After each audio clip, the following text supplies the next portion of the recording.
Silks శ్రీరస్తు శుభమస్తు sale. ప్రతి 25,000 రూపాయల కొనుగోలుపై ఒక గోల్డ్ కాయిన్ ఉచితం.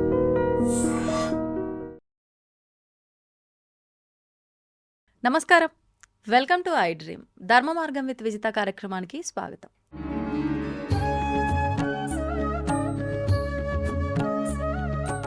ప్రస్తుతం మనతో పాటు ఉన్నారు spiritual scientist, visionary spiritual leader, ఎన్నెన్నో దేశ విదేశాల్లో ఆధ్యాత్మిక కార్యక్రమాలు, గీతా ప్రవచనాలు ఇస్తూ ఉంటారు. దేశ విదేశాల్లో ఉన్న వాళ్ళందరికీ కూడా ఆన్లైన్లో కూడా గీతా ప్రవచనాలు, గీతా క్లాసెస్ చెప్తూ ఉంటారు. వారే గౌరంగా దర్శన్ దాస్ ప్రభుజీ. ఇప్పుడు వారితో మాట్లాడి మరిన్ని విషయాలు తెలుసుకుందాం. మనకున్న సందేహాలన్నింటినీ కూడా నివృత్తి చేసుకునే ప్రయత్నం చేద్దాం. హరే కృష్ణ ప్రభుజీ. హరే కృష్ణ. కానీ ప్రభుజీ, తల్లి గర్భంలో ఉన్నంత వరకు కూడా పూర్వజన్మ వాసనలన్నీ కూడా గుర్తుంటాయి. వన్స్ భూమి పైన పడ్డ తర్వాత మాయలో కమ్మేస్తుంది, అన్నీ మర్చిపోతారు అంటారు. మరి మీరు అన్నట్లుగా ఆ జన్మవన్నీ కూడా వీళ్ళు ఎలా కంటిన్యూ చేయగలుగుతారు ఇవన్నీ మర్చిపోయినప్పుడు? మరి ఏది వాస్తవం అనుకోవాలి రెండిట్లో? ఇప్పుడు మీరన్నమాట శ్రీమద్ భాగవతం 3వ స్కందంలో ఉందండి. 3వ స్కందంలో కపిలుడు తన తల్లి అయినటువంటి దేవహూతికి ఈ విషయాలన్నీ బోధిస్తాడనమాట. ఓకే. తల్లి గర్భంలో 9 నెలలు ఉన్నటువంటి ఆ శిశువు అనుభవించేటటువంటి ఆ కష్టాలు, ఫిజికల్గా మెంటల్గా, ఒక భక్తుడైనటువంటి అంటే భక్తి మార్గాన్ని కాస్త కూస్తో ఆచరించినటువంటి ఒక వ్యక్తి మళ్ళీ తల్లి గర్భంలోకి ప్రవేశించవలసి వస్తే, అంటే భక్తిలో పూర్తిగా పరిపక్వత పొందలేదు కాబట్టి మళ్ళీ తల్లి గర్భంలోకి ప్రవేశించాడు. అప్పుడు ఏమనుకుంటాడంటే అటువంటి వాడు, నేను గత జన్మలో నా యొక్క భక్తి మార్గాన్ని సరిగ్గా ఆచరించలేదు, ఇంకా మిగిలిపోయింది, మళ్ళీ తల్లి గర్భంలోకి వచ్చాను.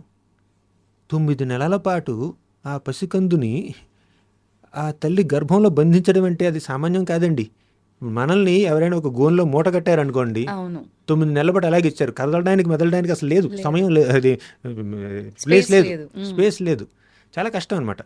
అటువంటి కష్టమైనటువంటి పరిస్థితుల్లో ప్లస్ ఇంకోటి ఏంటంటే ఆ మలం మూత్రం చుట్టుపక్కల ఉంటుంది అనమాట తల్లి గర్భంలోనే. తల్లి కాస్త కొంచెం కారం తిందంటే పిల్లవాడికి ఒళ్ళు మండిపోతుంది, అవునా? అలా ఆ లోపల ఉన్నటువంటి బిడ్డ చాలా కష్టాలు అనుభవిస్తాడు 9 నెలలు. ఆ సమయంలో పూర్వజన్మలో చేసిన భక్తి కాస్త గుర్తొస్తే, అంటే భక్తుడు అయి ఉంటే, అప్పుడు ఆ సందర్భంలో ఆ వ్యక్తి భగవంతుడిని ధ్యానిస్తాడు. స్వామి, నేను నా భక్తి మార్గాన్ని సీరియస్గా తీసుకోకుండా మళ్ళీ ఇంకో తల్లి గర్భంలోకి ప్రవేశించవలసి వచ్చింది. కానీ ఈ జన్మలో మాత్రం అటువంటి పనులు చేయను. నేను ఈ జన్మలో మాత్రం నేను పూర్తిగా నీ పాదపద్మాలకే అంకిత భావంతో సేవ చేసేటటువంటి అవకాశాన్ని కల్పించు అని వేడుకుంటాడనమాట. ఆ సందర్భంలో అటువంటి వ్యక్తి ఇంకొక ప్రార్థన కూడా చేస్తాడు. ఏమిటంటే, స్వామి, నన్ను ఇక్కడే చంపేశాయి, తల్లి గర్భంలో పుట్టకముందే నా జీవనాన్ని ఇక్కడ ముగించేసాయి నువ్వు. ఎందుకంటే నువ్వు కనుక ఇక్కడ ముగించావంటే నేను ఇప్పుడు నిన్ను తలుచుకుంటున్నాను, నీ స్మరణలో ఉంటూ నేను మరణిస్తే నిన్ను చేరుకుంటాను.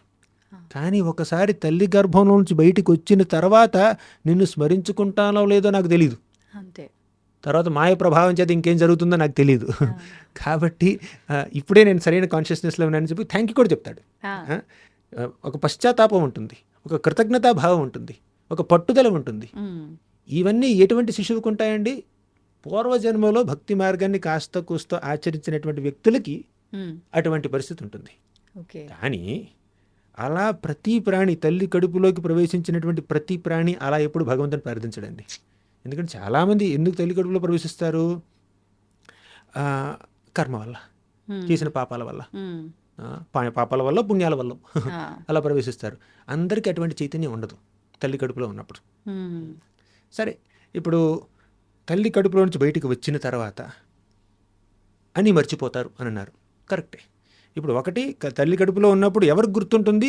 పూర్వజన్మ స్మృతులు కానీ, ఇంతకుముందు చేసినటువంటి భక్తి యొక్క ఇంప్రెషన్స్ కానీ. భక్తి చేస్తే గుర్తుంటుంది, చేయలేదనుకోండి, కేవలం కర్మ మాత్రమే చేశారు, అప్పుడు ఏం గుర్తుండదు.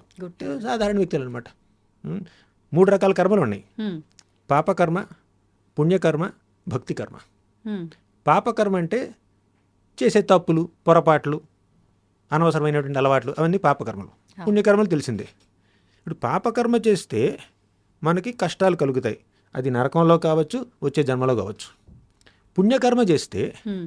సుఖాలు స్వర్గలోకంలో కావచ్చు, ఇక్కడే మంచి డబ్బు పరపత్తి పేరు ప్రతిష్టలు, అదొక సుఖం. కానీ ఈ పాపం పుణ్యం రెండు భౌతికమే. హ్మ్. కానీ శాశ్వతం. భక్తి కర్మ అశాశ్వతం. హ్మ్.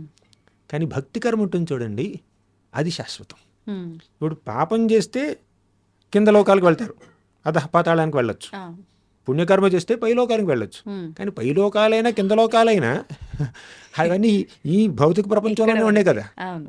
స్వర్గలోకానికి వెళ్ళినా కూడా హ్మ్. పొద్దున గీతా ప్రవాహంలో చెప్తున్నాను నేను, ఆ. 9వ అధ్యాయంలో, తీతం భుక్త్వా స్వర్గలోకం విశాలం క్షీణే పుణ్యే మర్త్యలోకం విశంతి. అంటే పుణ్యం చేసి స్వర్గలోకానికి వెళ్ళినా ఆ పుణ్య ఫలితం క్షీణిస్తే మర్త్యలోకం విశంతి, మళ్ళీ భూమి మీదకి రావాల్సిందే. హ్మ్.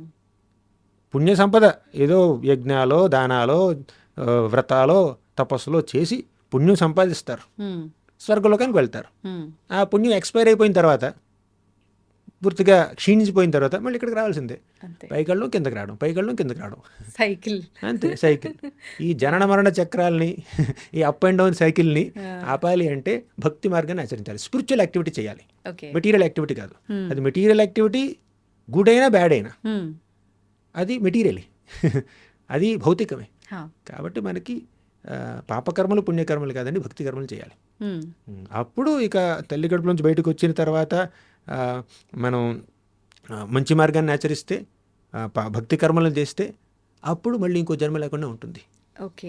ఇప్పుడు భక్తి కర్మ అంటే మీరు అన్నట్లుగా ఏం చేస్తే అది భక్తి కర్మగా మారుతుంది? అంటే దానం, ధర్మం, సేవ ఇలాంటివి ఏం చేసినా అది పుణ్యం కింద మారుతుంది అని భావన. మరి పాపము అనంటే ఎవరికి వారు చేసేది మంచి అనుకుని చేస్తూనే పాపం తెలియకుండానే చేసేస్తున్నారు. ఈ 2 రకాలుగా మాత్రమే తెలుసు. మరి భక్తి కర్మ అంటే మేము ఆచరించే దాంట్లోనే భగవంతుడి ఆలయానికి వెళ్ళామా, భగవంతుడి వ్రతాలు పూజల్లో పాల్గొన్నామా, ఇదే మాకు తెలిసిన భక్తి కర్మ. ఇదేనా ఇంకేదైనా ఉందా? భక్తి కర్మ అంటే అది పుణ్యకర్మకి భిన్నం కాకుండా కూడా ఉండొచ్చు. మీరు అన్నారు దాన ధర్మాలు చేస్తే పుణ్యం కిందకు వస్తుంది, భక్తి కిందకు రాదని. మీరు చేసే దాన ధర్మాలు కూడా భక్తి భావనతో చేస్తే అది భక్తి కర్మల కింద మారచ్చు. అంటే ఏ రకంగా భక్తి భావన ప్రభుజీ? అంటే మనం ఏ కార్యక్రమం చేసినా కూడా లోపల ఒక మనస్తత్వం ఉంటుంది, లోపల ఒక కోరిక ఉంటుంది, ఒక కాన్షియస్నెస్, ఇంటెన్షన్, మోటివ్ ఉంటుంది, ఆశ ఉంటుంది అనమాట. ఏ భావనతో చేస్తున్నాం. ఫర్ ఎగ్జాంపుల్, ఒక వ్యక్తి దానం చేశాడండి, అవునా? కొంతమంది దానం చేసే వ్యక్తులు ఏమంటారు తెలుసా? దేవుడు ఈ దీనుల మీద దయ చూపించకపోతే నేను చూపించాను, నేనే దేవుడిని అనుకుంటాడు. దానం చేస్తున్నాడు, మంచి పని అది. కానీ ఏ భావనతో దానం చేస్తున్నాడండి? నేను దేవుడిని చేస్తున్నాడు, దేవుడు లేడని చూపిస్తున్నాడు, అంతే. నేను లేకపోతే వీళ్ళకి గతే లేదు అన్నట్టు చేస్తున్నాడు. కరెక్ట్. ఇంకొకరు ఏమంటారు? వాళ్ళు దానం చేస్తారు, ఎవరికైతే దానం చేస్తున్నారో వారిని రేపు వాడుకోవాలి వాళ్ళు. కరెక్ట్. మేము ఎలాగైనా కూడా నా పనులకి, నా స్వార్థపూరిత ఈ ప్రాజెక్టులకు కానీ దేనికైనా వీళ్ళని వినియోగించుకుని నేను లాభాలు పొందాలి, అలా ఎదుటివారి నుంచి ఆశిస్తూ దానం చేస్తారు. అది పుణ్యకర్మ కానే కాదండి, పాపకర్మ కింద కూడా రావచ్చు. అవునా? చేసేది మంచి పని, కానీ ఆ మంచి పనిని మంచి భావనతో చేయాలి. ఇప్పుడు మీరు చేసే ఆ దానం భక్తి ఎలా అవుతుందండి? వీరందరూ భగవంతుడి బిడ్డలు, నేను కూడా భగవంతుడి బిడ్డని. భగవంతుడి దయ వల్ల నాకు కాస్త కుస్త సంపద ఉంది, అన్నం ఉంది, నేను ఎంత తినగలనో దానికన్నా 2 ముద్దలు ఎక్కువ ఉంది నా దగ్గర అన్నం. కాబట్టి ఈ 2 ముద్దల్ని దానం చేద్దాం. వారు భగవంతుడి బిడ్డలే. కొన్నిసార్లు ఏంటంటే 2 ముద్దలు ఎక్కువ కాదు, నా ముద్దలో కూడా సగం తీసి వాళ్ళు దానం చేస్తారనమాట. ఎదుటి వారిని భగవంతుడి బిడ్డలుగా భావించి, తమని తాము భగవంతుడి బిడ్డలుగా భావించి, నేను ఈ భగవంతుడి బిడ్డలకి సేవ చేస్తున్న నా సేవాభావంతో, ఆధ్యాత్మిక భావనతో ఎదుటివారిని భగవంతుడి బిడ్డలుగా గమనించి చేసేది అది భక్తి కార్యం అవుతుందండి. ఇప్పుడు మేము కూడా ప్రసాద వితరణ చేస్తాం, అది కేవలం ఫిలంథ్రఫీ లాగా కాదనమాట. అది భగవంతుడికి నైవేద్యం పెట్టినటువంటి ఆ ప్రసాదాన్ని, భగవంతుడి యొక్క ప్రసాదాన్ని అందరికీ పంచడం అంటే దేవుడికి వారిని దగ్గరగా తీసుకురావడం. ఆకలి తీర్చడం అంటే అది కేవలం శరీరానికి సంబంధించినటువంటి దానం. కానీ భగవంతుడికి నివేదన చేసినటువంటి నైవేద్యాన్ని వాళ్ళకి పెట్టామనుకోండి, మీరు వారికి శారీరకంగా హెల్ప్ చేయట్లేదండి, ఆధ్యాత్మికంగా హెల్ప్ చేస్తున్నారు. ఓకే. ఓకే. మరి ఆత్మని భగవంతుడి దగ్గర తీసుకొస్తున్నారు. హ్మ్. కాబట్టి చేసే ప్రతి పని, మీరు ఉద్యోగం చేస్తున్నారు, మీరు ఇంటర్వ్యూలు తీసుకుంటున్నారు, ఇది కూడా భక్తి కావచ్చండి. ఇది కేవలం వృత్తి కాదు, హ్మ్. భక్తి కావచ్చు. ఓకే. ఏది మీరు భక్తి భావనతో చేస్తే, అంటే ఇప్పుడు దేవుడి గురించినటువంటి 4 మాటల్ని ఇతర వ్యక్తుల ద్వారా, హ్మ్. ఈ ఛానల్ ద్వారా అందరికీ అందించడానికి ప్రయత్నిస్తే అది భక్తి ప్రచారం చేస్తున్నారు. మీరు వ్యక్తుల్ని సనాతన ధర్మం దగ్గరికి తీసుకొస్తున్నారు. అది భక్తి కార్యం అవుతుంది. అది పాపకార్యం కాదు, పుణ్యకార్యం కాదు. ఆ. అవునా? సెల్ఫిష్నెస్ లేదు. హ్మ్. అదనమాట. అంటే నాలో స్వార్థం లేకుండా నేను భగవంతుడు నాతో చేయిస్తున్నాడు అనే భావనలో ఉన్నప్పుడు అది భక్తి కార్యం అవుతుందంటారా? మనం భగవంతుడి యొక్క ప్రతినిధిగా, హ్మ్. సేవకులుగా మనల్ని మనం అనుకుని, ఆయన యొక్క ఆశీస్సులతో మనం ఏ పని చేసినా, చేసే పని అంతా భగవంతుడి వల్లే జరుగుతుంది అనేటువంటి భావనతో చేస్తే చేసేది భక్తి కార్యం అవుతుందండి.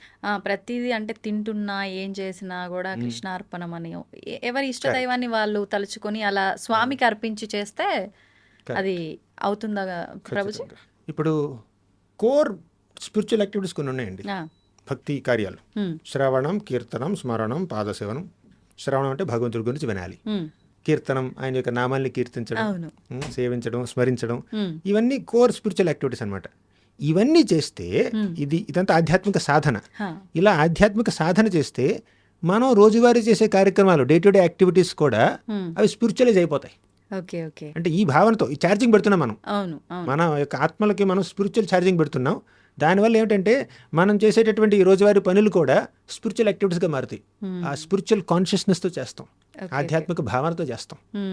మనం ముందరే మాట్లాడుకున్నట్టు ప్రభుజీ, మంచి చెడుని కాస్త మనం కష్టం సుఖంగా మాట్లాడుకున్నాం. అవును. ఈ కష్టం అనేది రావద్దు అనుకోవాలి, వస్తే మాత్రం అది మన వంతుకు వచ్చింది మనం భరించాల్సిందే అని. కానీ అంటే ఎవరికి వారు కష్టం అనుభవిస్తున్నప్పుడు ప్రతి ఒక్కరూ అనుకునేది ఏంటి అంటే, నేను చాలా ఎక్కువ కష్టం అనుభవిస్తున్నా, ఈ కష్టం నేనంటే పడని వారికి కూడా రావద్దు స్వామి అని చెప్పి భావిస్తూ ఉంటాము. కరెక్ట్. కానీ కుంతి మాత మాత్రం నాకు కష్టాలని ప్రసాదించు స్వామి కృష్ణ అని చెప్పి అడిగింది అని చెప్పి, ఎందుకని అలా అడిగిందంటారు? విపదః సంతుతాః శశ్వద్ తత్ర తత్ర జగద్గురు భవతో దర్శనం యస్యాత పునర్భవ దర్శనం. ఈ శ్లోకం కన్నా ముందు ఇంకోటి చెప్పాలండి. విషాన్మహాగ్నేః పురుషాద దర్శనాత్ అసత్సభాయా వనవాస కృచ్ఛ్రత మృధే మృధేనేక మహారథాస్త్రతో ద్రౌణ్యస్త్రతశ్చాస్మ హరేభిరక్షితాః. ఒకసారి కృష్ణుడు కురుక్షేత్ర సంగ్రామం అయిపోయిన తరువాత ఆయన హస్తినాపురాన్ని విడిచిపెట్టి ద్వారకా నగరానికి వెళ్తున్నాడండి. అప్పుడు వెంటనే ఉత్తరామాత పరిగెత్తుకుంటూ వచ్చింది. ఉత్తర ఎవరు తెలుసా? అభిమన్యుడి భార్య, అర్జునుడి కోడలు. అవునా? అర్జునుడి శిష్యురాలు కూడా. అర్జునుడు డాన్స్ నేర్పించాడు విరాట్ పర్వంలో, విరాట్ మహారాజ్ కుమార్తె. సో ఉత్తర అభిమన్యుడి భార్య పరిగెత్తుకుంటూ వచ్చింది. అప్పుడు ఆవిడ గర్భిణీ స్త్రీ, గర్భవతి. అభిమన్యుడు చనిపోయాడండి, యుద్ధంలో చనిపోయాడు. దారుణంగా చంపేశారు ఈ దుర్యోధనుడు, కర్ణుడు, వీళ్ళందరూ కలిపి. కానీ ఇప్పుడు ఆవిడ పరిస్థితి ఏమిటంటే, అశ్వత్థామ పాండవుల యొక్క ఆఖరి వారసుడిని చంపడం కోసం ఒక బ్రహ్మాస్త్రాన్ని విడిచిపెడతాడు. ఇప్పుడు పాండవుల ఆఖరి వారసుడు ఎక్కడున్నాడు? ఉత్తర గర్భంలో ఉన్నాడు, పరీక్షిత్ మహారాజు. అంతకుముందే అశ్వత్థామ ద్రౌపది యొక్క 5 బిడ్డలు చంపేశాడండి. పొడుగు నిద్రపోతున్నటువంటి బిడ్డలను చంపేశాడు. రాక్షస ప్రవృత్తి. ఎందుకు? దుర్యోధనుడిని మెప్పించడం కోసం. సరే పాండవులు ఇప్పుడు గెలిచారు, కానీ పాండవులకు వారసులు ఉండకూడదు. నెక్స్ట్ వారసులు ఎవరు? ద్రౌపది యొక్క 5 బిడ్డలు, వాళ్ళని చంపేశాడు నిద్రపోతున్నప్పుడు. తర్వాత వారసుడు ఎవరు? మనవడు కదా, పరీక్షిత్ మహారాజు. ఉత్తర గర్భంలో ఉన్నాడు, అతను కూడా చంపేద్దామని చెప్పి బ్రహ్మాస్త్రాన్ని విడిచిపెట్టాడు. అప్పుడు ఉత్తర పరిగెత్తుకుంటూ వచ్చింది కృష్ణుడి దగ్గరికి. పాహి పాహి మహాయోగిన్ దేవదేవ జగత్పతే న అన్యం త్వదభయం పశ్యేత్ యత్ర మృత్యు పరస్పరం అనుకుంటూ పరిగెత్తుకుంటూ వచ్చింది. అప్పుడు కృష్ణుడు ఏం చేశాడంటే, అంగుష్ఠమాత్రం అమలం అంటే ఒక బొటను వేలు అంత సైజులో ఉత్తర గర్భంలోకి ప్రవేశించాడు. తన యొక్క కౌముదికి గదతో, తన యొక్క శక్తితో అశ్వత్థామ విడిచినటువంటి బ్రహ్మాస్త్ర శక్తిని పూర్తిగా నిర్జించి ఆ బిడ్డని కాపాడాడు. ఇక ద్వారకకి ప్రయాణం చేయబోతున్నాడు. అప్పుడు వచ్చిందండి కుంతిమాత. అప్పుడు ఈ శ్లోకం చెప్పింది. నేను చెప్పాను 2 శ్లోకాలు చెప్పింది, ఈ 2 శ్లోకాలు చెప్పింది అనమాట. 2 చెప్పింది ఆ సందర్భంలోనే. ఏమందంటే, విషాన్మహాగ్నేహ పురుషాద దర్శనాత్. స్వామి కృష్ణ, చిన్నప్పుడు ఉమ్, భీముడి మీద విషప్రయోగం జరిగింది, ఆ, అప్పుడు నువ్వు కాపాడావు. ఉమ్, విషాన్ మహాగ్నేహే, మమ్మల్ని లాక్షాగ్రహంలో బంధించి ఉమ్, అగ్నిలో దగ్ధం చేయాలనుకున్నారు ఈ దుర్యోధన దుశ్శాసనాదులు, అప్పుడు కూడా నువ్వు కాపాడావు. ఉమ్, పురుషాద దర్శనాత్, పురుషాద్ అంటే మనుషుల్ని తినేటటువంటి వాళ్ళండి, క్యానిబల్స్. ఓ, మనుషుల్ని, నరమాంస భక్షకులు అనమాట. అటువంటి వాళ్ళు పాండవుల్ని దాడి చేశారండి. ఎవరు? బకాసురుడు, హిడింబాసురుడు. ఓ, హిడింబాసురుడు, బకాసురుడు, వీళ్ళందరూ క్యానిబల్స్ అనమాట. ఉమ్, ఉమ్, కానీ కృష్ణుడి దయ వల్ల భీముడు వారిని నిర్జించాడు. విషాన్మహాగ్నేహ పురుషాద దర్శనాత్ అసత్సభాయ. ఇంకా అసత్సభలో ద్రౌపది యొక్క కురుల్ని పట్టుకుని ఈ దుశ్శాసనుడు లాక్కుంటూ వచ్చాడండి. ఉమ్, ఆ కురుసభలో అవమానించడానికి ప్రయత్నించాడు. కానీ కృష్ణుడు ఆ అవమానం జరగనివ్వలేదు. ఉమ్, జరగనివ్వకుండా ఒక చీరగా మారి ద్రౌపదిని చుట్టుముట్టి దుశ్శాసనుడి 10,000 ఏనుగులు బలం ఉన్నటువంటి దుశ్శాసనుడిని పూర్తిగా హంబుల్ చేసేసాడు అనమాట కృష్ణుడు. ఆ, అంటే చీర లాగలేకపోయాడు. అవునా? అలా ద్రౌపదిని రక్షించావు, భీముడిని రక్షించావు, మా అందరినీ రక్షించావు, రాక్షసుల నుంచి రక్షించావు, నరమాంస భక్షకుల నుంచి రక్షించావు.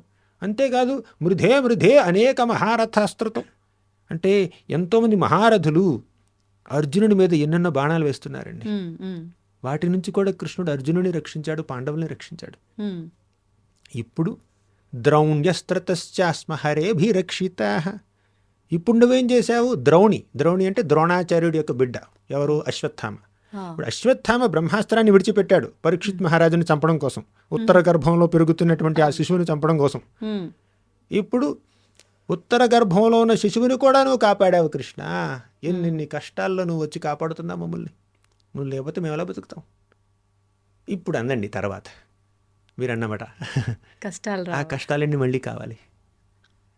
ఇప్పుడు ఇన్ని కష్టాల్లో నువ్వు వచ్చి కాపాడావు కదా, ఆ కష్టాలన్నీ నాకు కావాలి మళ్ళీ. ఆ, అంటే విపదః సంతు తాః శాశ్వతంగా ఈ కష్టాలు మాకు కలగాల్సిందే. ఉమ్, విపదః సంతు తాః శాశ్వత్ తత్ర జగద్గురు. ఓ జగద్గురు, కృష్ణం వందే జగద్గురుం. ఆ కష్టాలన్నీ మళ్ళీ కలిగించు. ఉమ్, ఏమంటుందో తెలుసా అండి, మనం అసలు అది ఊహించుకోలేం కూడా. నా బిడ్డ భీముడి మీద మళ్ళీ విషప్రయోగం జరగాలి, మమ్మల్ని మళ్ళీ నరమాంస భక్షకులు ముట్టడి చేయాలి, ఉమ్, మా ఇంటికి మళ్ళీ నిప్పంటించాలి, మా కోడల్ని మళ్ళీ అవమానించాలి. ఇదండి ఒక రకంగా చెప్పాలంటే. ఎవరైనా కోరుకుంటారా ఇలా? కోరుకుంటుంది ఆవిడ. అదే, ఆ, అవునా? విపదః సంతుతాః శాశ్వతంగా ఈ కష్టాలు ఉండని. ఉమ్, తత్ర జగద్గురు. ఎందుకు? కష్టాలంటే ఇష్టమా? మీకు చాక్లెట్ ఇష్టం, ఇంకెవరికి దోశలు ఇష్టం, ఇంకొంతమందికి ఇడ్లీలు ఇష్టం, ఇంకొంతమందికి పిజ్జా ఇష్టం, కుంతి కష్టాలు ఇష్టం. అది కాదు ఇక్కడ మెసేజ్ ఏమిటంటే, భవతో దర్శనం యస్యాత్ పునర్భవ దర్శనం. మాకు ఎప్పుడైతే కష్టం కలిగిందో ఆ సందర్భంలో నువ్వు వచ్చి నువ్వు దర్శనం ఇచ్చావు మాకు. భవతో దర్శనం యస్యాత్, నీ యొక్క దర్శనం తీసుకుంటే అపునర్భవ దర్శనం. భవ అంటే ఈ భౌతిక జగత్తు.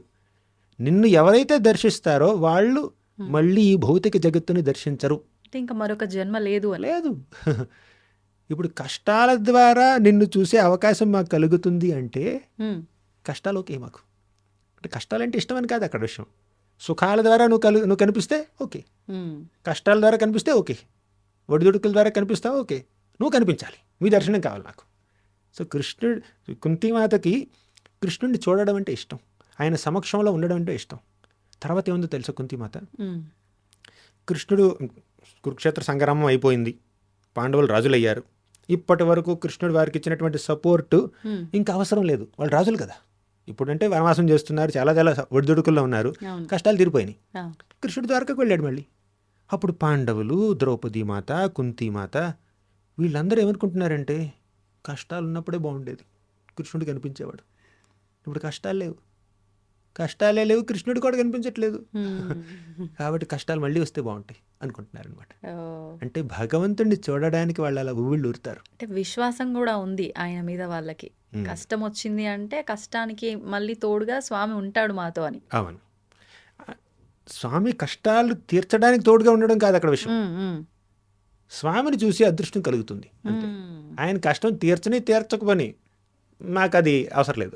అంటే దాంతో మాకు we have no interest in it. ఇప్పుడు ఉత్తరామాత అండి వచ్చింది కృష్ణుడి దగ్గరికి. స్వామి నా బిడ్డని చంపడానికి అశ్వత్థామ బ్రహ్మాస్త్రం విడిచిపెట్టాడు ఉమ్, అని కాపాడమని వచ్చింది. కానీ ఉత్తరామాత అనుకోవచ్చు, నా భర్తని కాపాడలేదే ఈ కృష్ణుడు. ఉమ్, కురుక్షేత్ర సంగ్రామంలో కొద్ది రోజుల ముందు అవును అభిమన్యుడి మీద దాడి జరిగితే అభిమన్యుడిని కాపాడలేదు కృష్ణుడు. అవును నా భర్తని కాపాడనటువంటి ఈ కృష్ణుడు ఈరోజు నా బిడ్డను కాపాడుతాడా, వేరే దేవుడి దగ్గరికి వెళ్దాం అనుకోలేదండి. ఆ, నువ్వు కాపాడినా కాపాడకపోయినా, నువ్వు కష్టం కలిగించినా సుఖం కలిగించినా నువ్వే మా దిక్కు. అంతే. ఇదండి విశ్వాసం అంటే. విశ్వాసం అంటే కష్టాలు తీరుస్తాడు, కోరికలు తీరుస్తాడు అన్న విశ్వాసం కాదండి. ఉమ్, కష్టాలు తీర్చినా తీర్చకపోయినా, కోరికలు తీర్చినా తీర్చకపోయినా ఆయన మీద విశ్వాసం. ఆయన ఏం చేసినా నా మంచికి. తల్లి ఆలింగనం చేసుకున్నా బిడ్డ మీద ప్రేమే, ఉమ్, ఒక చెంపదబ్బిచ్చినా కూడా బిడ్డ మీద ప్రేమే. అంతే. ప్రేమతోనే మందలిస్తుంది, ప్రేమతోనే ఆలింగనం చేసుకుంటుంది. ఉమ్, తల్లి తల్లి. అలాగే తండ్రి తండ్రి, అంతే. భగవంతుడు. ఆయన కష్టాలు కలిగించవచ్చు, సుఖాలు కలిగించవచ్చు. ఉమ్, కానీ కష్టం సుఖంతో దేవుడికి భక్తులకి పెద్ద పట్టింపు లేదండి. అదే. వారికి కృష్ణుడితోనే పట్టింపు. అందుకే కృష్ణుడు అన్నాడు, ఎప్పుడైతే మనం కష్టాన్ని సుఖాన్ని ఒక రకంగా చూడగలుగుతామో అప్పుడే మనం ఆయన్ని చేరుకోవడానికి రెడీగా ఉన్నట్టు. ఉమ్, ఇక్కడ కష్టాలకి సుఖాలకి మనం ప్రభావితం అయిపోయాం అనుకోండి, అంటే మెటీరియల్ ప్లేన్లో వచ్చేటటువంటి హ్యాపీనెస్ డిస్ట్రెస్కి మనం గనక ఇన్ఫ్లుయెన్స్ అయ్యామనుకోండి, స్పిరిచువల్ ప్లేన్కి మనం రెడీ కాదన్నట్టు. ఉమ్, ఇప్పుడు కష్టం వచ్చినా సుఖం వచ్చినా దాన్ని ఒకే రకంగా చూడగలిగామనుకోండి, దానికి రెడీ. ఓకే. వచ్చినా కథ చెప్తాను. ఉమ్, చిన్నప్పుడు నేను 10th క్లాస్ ఎంత చదువుతున్నాను. ఓకే. మా పిన్ని కూతురు ఉంది, 5 ఏళ్ల పిల్ల. ఆహా. అప్పుడు మేము షాపింగ్కి వెళ్ళామన్నమాట. ఉమ్, ఉమ్, వెళ్తే అక్కడ ఒక మొబైల్ ఫోన్ చూసింది.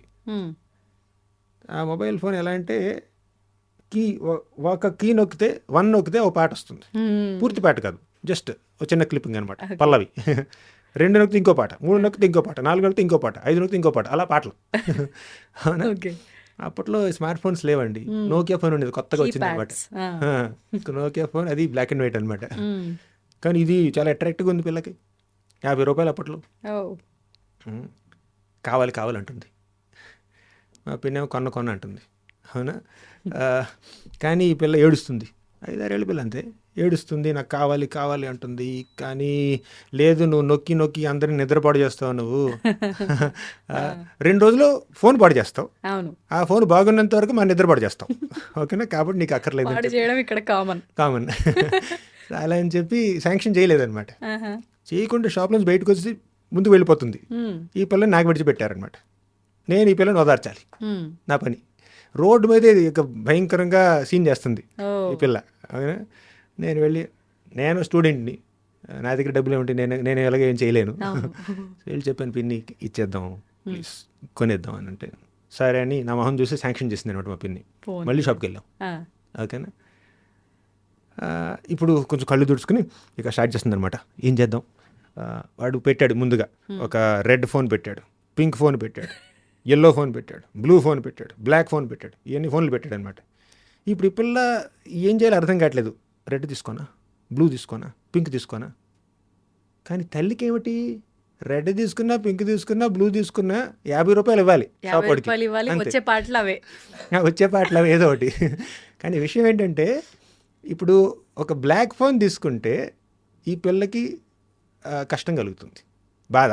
ఉమ్, కానీ పింక్ ఫోన్ తీసుకుంటే ఆనందం కలుగుతుంది. అంటే ఫేవరెట్ కలర్ అయింది, తీసేసుకుంది అనమాట. ఓకే. ఓకే.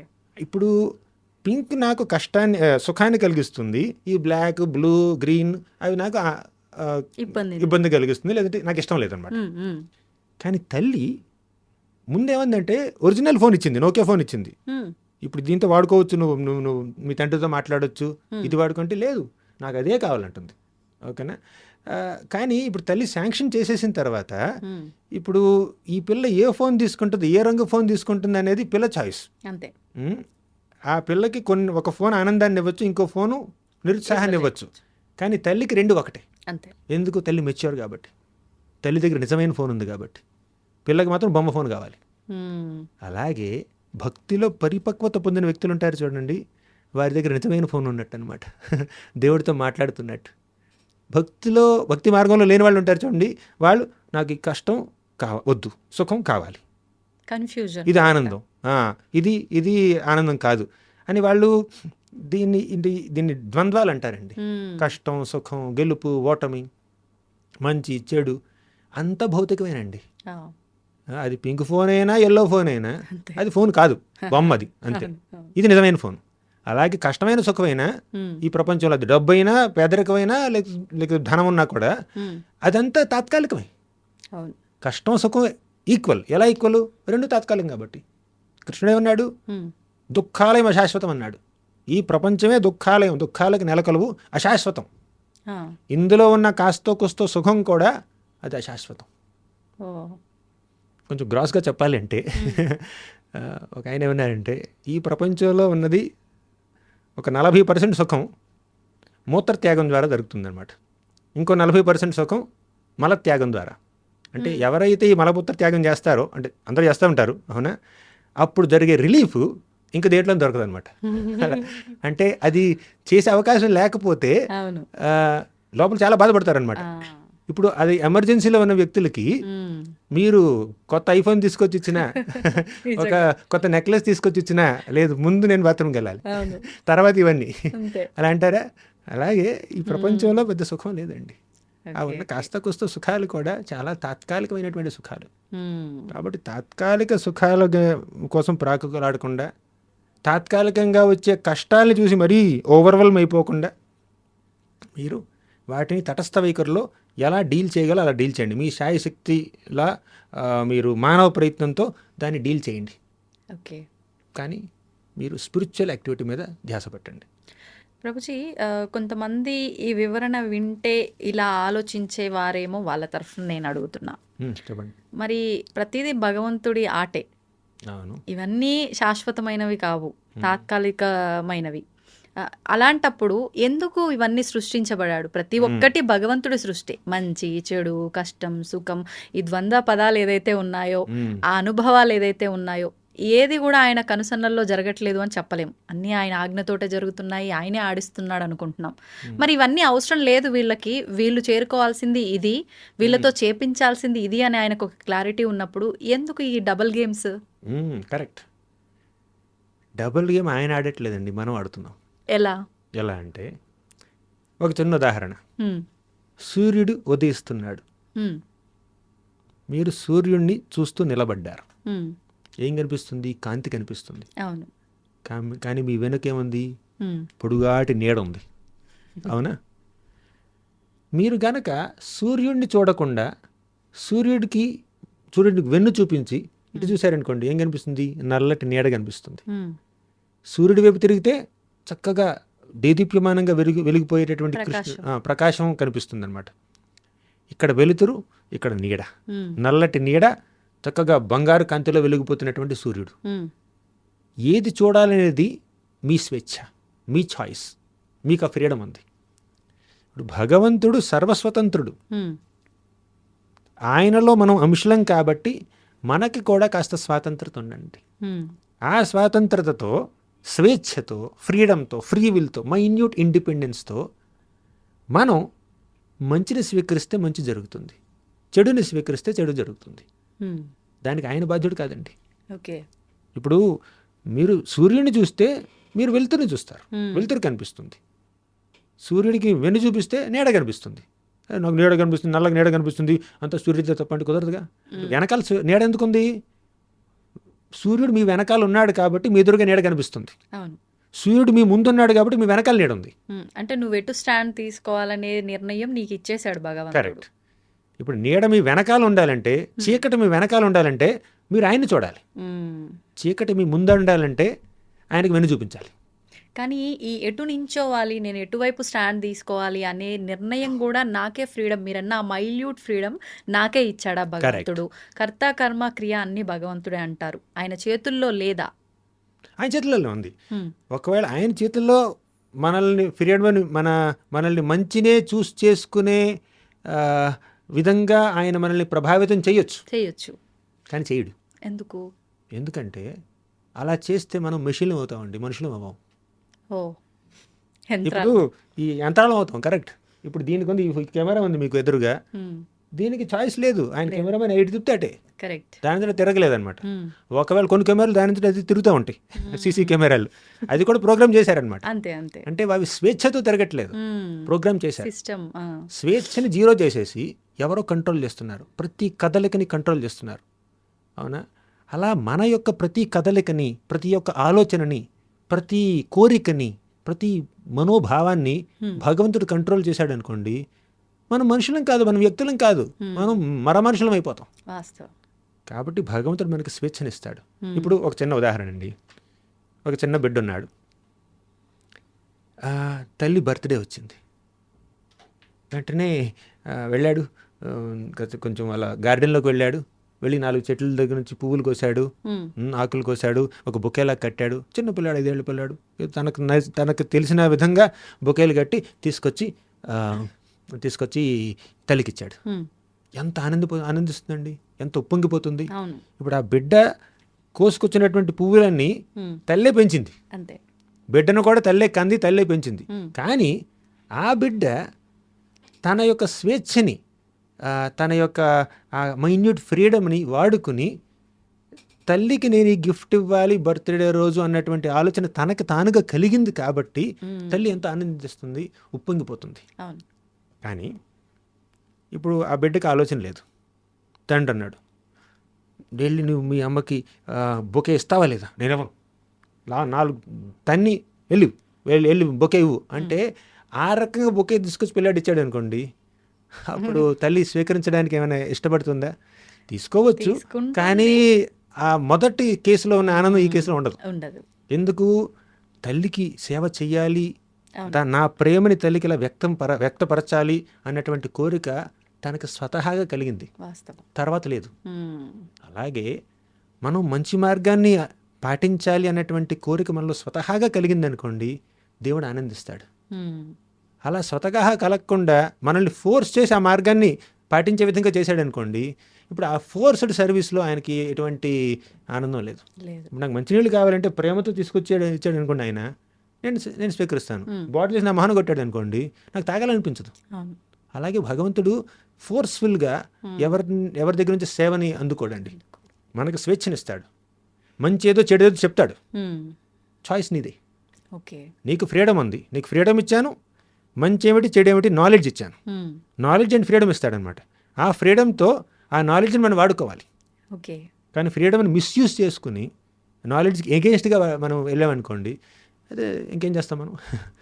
ప్రభుజీ, ఈ స్వేచ్ఛ భగవంతుడి భక్తుడికి మధ్య ఉండే స్వేచ్ఛ చాలా బాగుంది. నిజంగా నీ లైఫ్ని ఒక మంచి మార్గంలో తీసుకెళ్ళి ఆయన్ని చేరుకోవడానికి ఒక మంచి అవకాశం. అది అలా భావించిన వాళ్ళు మీరు అన్నట్టు వెలుగుగా తీసుకుంటారు, అలా భావించిన వాళ్ళు చీకటిలోకి వెళ్ళిపోతారు. ఇది పక్కన పెడితే ఈ స్వేచ్ఛ పిల్లల విషయంలో, తల్లిదండ్రుల విషయంలో, ఈ సమాజం విషయంలో కొన్ని రకాలుగా స్వేచ్ఛ బాగుంది, కొన్ని రకాలుగా దుర్వినియోగం పాలైపోయి ఇబ్బందులకు గురిచేస్తుంది. ఏ రకంగా ఉండాలంటారు ఈ స్వేచ్ఛ ప్రస్తుతం? అందుకే మన శాస్త్రాల్లో కొన్ని నియమాలు ఉంటాయి. ఇప్పుడు కృష్ణుడు భగవద్గీతలు ఏమన్నాడండి, మొదట్లో మొత్తం కర్మయోగం చెప్పాడు, జ్ఞానయోగం చెప్పాడు, ధ్యానయోగం చెప్పాడు, తర్వాత భక్తి యోగం చెప్పాడు. ఇక భగవద్గీత అంతా చక్కగా చెప్పి చివరిలో ఏమన్నాడు, యథేచ్ఛసి తథాకురు అర్జున, నీకేం కావాలంటే అది చేయి అన్నాడు. స్వేచ్ఛనిచ్చేశాడు. కానీ స్వేచ్ఛ ఇచ్చే ముందు ఎంతో జ్ఞానాన్ని ఇచ్చాడు. యుక్తాహార విహారస్య యుక్త చేష్టస్య కర్మసు. ఆహారం తీసుకున్నామంటే ఒక నియమం ప్రకారం తీసుకో, ఏది పడితే అప్పుడు ఎప్పుడు పడితే అప్పుడు తినొద్దు. యుక్తాహార, యుక్తి వాడి ఆహారాన్ని స్వీకరించు. విహారస్య, రిక్రియేషన్, ఎంటర్టైన్మెంట్ కూడా ఇక రోజంతా ఎంటర్టైన్మెంట్ కాదు, దానికి కూడా ఒక రెగ్యులేషన్ ఉండాలి. యుక్త ఆహార విహారస్య యుక్త చేష్టస్య కర్మసు. పని కూడా ఇక వర్కాహాలిక్స్ ఉంటారు కదా, 24 గంటలు పని చేస్తూనే ఉంటారు, అలా కాదు, ఒక రెగ్యులేషన్ ఉండాలి చెప్పాడు కృష్ణుడు. యుక్త ఆహార విహారస్య యుక్త చేష్టస్య కర్మసు యుక్త స్వప్నావబోధస్య. నిద్ర కూడా ఒక రెగ్యులేటెడ్గా ఉండాలి. నిద్ర తగ్గిపోయింది అనుకోండి ఫంక్షన్ చేయలేం, నిద్ర మరీ ఎక్కువైపోయింది అనుకోండి ఇక సోమర్తనం వస్తుంది, మొత్తానికే చేయలేం, అసలే చేయలేము. అలా ఒక రెగ్యులేషన్ ఉండాలి మనం చేసే పనిలో. ఇప్పుడు రెగ్యులేషన్ ఉండాలి అని చెప్పి కృష్ణుడు చెప్పాడు, జ్ఞానం ఇచ్చాడు. కానీ చివరిలో ఏమన్నాడు, యథేచ్ఛసి తథాకురు, నీ ఇష్టం. రెగ్యులేషన్ ఉంటే మంచిదని నేను చెప్తున్నాను, కానీ రెగ్యులేటెడ్గా నువ్వు ఉండనని నువ్వు అనుకుంటే నీ ఇష్టం, అది పద్ధతిలా ఉండాలి, తర్వాత ఏం చేస్తావో నీ ఇష్టం. అంతే. యథేచ్ఛ తథాకరు, ఆ స్వేచ్ఛనిచ్చాడు. అలాగే ఇప్పుడు తర్వాత ఏమన్నాడంటే అనుద్వేగకరం వాక్యం సత్యం ప్రియహితం చేయత్ స్వాధ్యాయాభ్యసనం చైవ వాంగ్మయం తప ఉచ్యతే అన్నాడు. అంటే ఎదుటివారికి ఉద్వేగం కలిగించకుండా మాట్లాడు, సత్యం చెప్పు, శాస్త్రాల్ని అధ్యయనం చెయ్యి, ఈ విధంగా నీ యొక్క వాక్శక్తిని వినియోగించన్నాడు. కానీ కొంతమంది వాక్శక్తిని ఇంకో రకంగా వినియోగించారనుకోండి, ఎదుటివారిని నిందించడానికో లేదంటే బాధించడానికో ఇంకేదో పిచ్చి పిచ్చి పనులు చేయడానికో చేశారనుకోండి, అది వారి యొక్క స్వేచ్ఛ. ఇప్పుడు స్వేచ్ఛనిచ్చాడు, జ్ఞానాన్ని కూడా ఇచ్చాడు. ఇప్పుడు తల్లిదండ్రులు పిల్లలు అంటున్నారు మీరు, పిల్లలకి తల్లిదండ్రులు జ్ఞానాన్ని ఇవ్వాలి, ఏది మంచి ఏది చెడు చెప్పాలి, ఆ జ్ఞానంతో పాటు స్వేచ్ఛనివ్వాలి. ఆ స్వేచ్ఛని వాళ్ళు దుర్వినియోగం చేసుకున్నారనుకోండి, అది వారి తప్పు అవుతుంది. కానీ స్వేచ్ఛ ఇచ్చే ముందు జ్ఞానం ఇవ్వలేదనుకోండి, ఇది వీరి తప్పు అవుతుంది, తల్లిదండ్రులు తప్పు అవుతుంది. కరెక్ట్.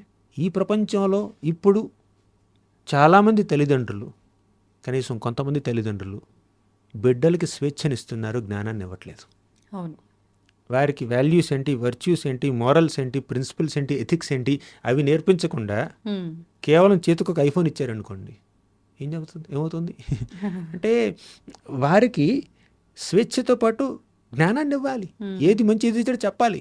చాలామంది పిల్లలు ఉన్నారు, నేను చూస్తున్నాను, ప్రతిరోజు చూస్తున్నాను, చాలామంది పిల్లలు తల్లిదండ్రులు వారికి విలువలు ఇస్తున్నారు, ఆధ్యాత్మిక జ్ఞానాన్ని ఇస్తున్నారు, గుడికి తీసుకువెళ్తున్నారు, సంప్రదాయం ఏంటి చెప్తున్నారు, మనం ఇలా బట్టలు వేసుకోవాలి, ఇలా బొట్టు పెట్టుకోవాలి, లేదంటే ఇలా జపం చేయాలి, ఇలా శాస్త్రాలు చదవాలి, పెద్దవారికి ఇలా నమస్కరించాలి, ఇలా గౌరవించాలి, ఇలా తినాలి, ఇలా పడుకోవాలి, ఇలా వస్త్రధారణ ఉండాలి, వేషధారణ ఇలా ఉండాలి అని వాళ్ళకి మంచి మంచి విషయాలు చెప్తున్నారు. ఇన్ని చెప్పిన తర్వాత కూడా పిల్లలు విచ్చలవిడిగా ప్రవర్తిస్తే అది పిల్లలు తప్పవుతుంది. కానీ అసలు మంచిది చెడు చెప్పకుండా ఉంటే తల్లిదండ్రులు తప్పవుతుంది. అది ఇప్పుడు బిడ్డ ఉన్నాడు, ఎదురుగా తండ్రి సిగరెట్టు, ఇప్పుడు తల్లులు కూడా సిగరెట్లు కలుస్తున్నారు కొంతమంది, అవునా, కొంతమంది మద్యం సేవిస్తారు, ఇంకేదో. ఇప్పుడు చిన్నపిల్లలు ఉన్నారండి, వారు ఎవరింటికి పక్కింటి వాళ్ళు వెళ్ళారు తల్లిదండ్రులతో పాటు, తల్లిదండ్రులు వాళ్ళని చక్కగా పలకరిస్తారు, ఆప్యాయంగా పలకరిస్తారు, ఫ్రెండ్స్లా ఉంటారు. వాళ్ళు ఇంటికి రాగానే వాడు ఇలాగా వీడు ఇలాగా అని చెప్పి తిట్టుకుంటారు అనమాట. ఇదంతా పిల్లలు చూస్తున్నారు, చిన్నపిల్లలు చూస్తారు. ఓహో, ఆంటీ అంకుల్ ఎదురుగా మనం నవ్వుతూ మాట్లాడాలి, వెనక్కొచ్చి తిట్టచ్చు, అదే నేర్చుకుంటారు వాళ్ళు, అదే వాస్తవం అనుకుంటారు. ఇలాగే ఉండాలి. ఇది అంటే డిప్లొమసీ, ఆ డూప్లిసిటీ, ఆ హిపోక్రసీ వాళ్ళకి చిన్నప్పటి నుంచే అలవాటైపోతుంది తల్లిదండ్రులు చూసి. కరెక్ట్. అవునా? పిల్లల ముందే తల్లిదండ్రులు ఎదురు వాళ్ళతో బూతులు మాట్లాడారనుకోండి, పిచ్చి పిచ్చి మాటలు మాట్లాడారనుకోండి, అసభ్యంగా ప్రవర్తించారనుకోండి, అది చూసి పిల్లలు ఏం నేర్చుకుంటారండి? అంతే, అదే నేర్చుకుంటారు. అంటే బిడ్డల్ని కన్నప్పుడు వారిని విలువలతో ఒక పద్ధతిగా పెంచవలసినటువంటి బాధ్యత కూడా తల్లిదండ్రులు ఉంది. అంటే కృష్ణుడు అంటాడు భగవద్గీతలో, ధర్మావిరుద్ధో భూతేషు కామోస్మి భరతర్షభ. ధర్మ అవిరుద్ధో భూతేషు అంటే ధర్మానికి విరుద్ధం కానటువంటి కామాన్ని నేనే అన్నాడు కృష్ణుడు. కామం అంటే స్త్రీ పురుషుల మధ్యలో ఉండేటటువంటి ఆ కామం ధర్మానికి విరుద్ధం కాకపోతే అది సాక్షాత్తు భగవంతుడే, దేవుడే, దైవత్వం. అది అంటే ధర్మానికి విరుద్ధంగా లేనటువంటి కామం అంటే శాస్త్రసమ్మతంగా స్త్రీ పురుషులు వివాహం చేసుకుంటారు, చేసుకుని శాస్త్రసమ్మతంగా ధర్మాన్ని ఆచరిస్తూ బిడ్డల్ని కంటూ ధర్మ ప్రకారం బిడ్డల్ని పెంచుతూ ఉంటారు. అది ధర్మ అవిరుద్ధో భూతేషు కామోస్మి భరతర్షభ. అది అటువంటి ఎగ్జాంపులరీ గృహస్థ జీవనం సాక్షాత్తు భగవంతుడే. ధన్యవాదాలు Prabhuji. Hare Krishna. And for more videos, Please subscribe to iDream. Please subscribe to iDream. Please subscribe iDream. And please subscribe to iDream. For more videos, subscribe to iDream. please like, share and subscribe to the channel. Congratulations, iDream. Subscribe to iDream. Subscribe to iDream. So subscribe to iDream Media.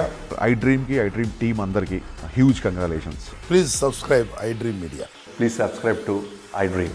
Subscribe iDream. Please subscribe to iDream. iDream అంటే నా కళల ఛానల్ను subscribe చేసుకున్నారు, నోరు తిరుగుతలేదు, మీరైతే గంట గుర్తు కొట్టండి. For more such videos, please subscribe to iDream. Subscribe to iDream. Please subscribe to iDream. Please subscribe iDream Media. Please do subscribe to iDream. Please subscribe to iDream Media. For best entertainment and information, please subscribe iDream. And don't forget to subscribe to iDream.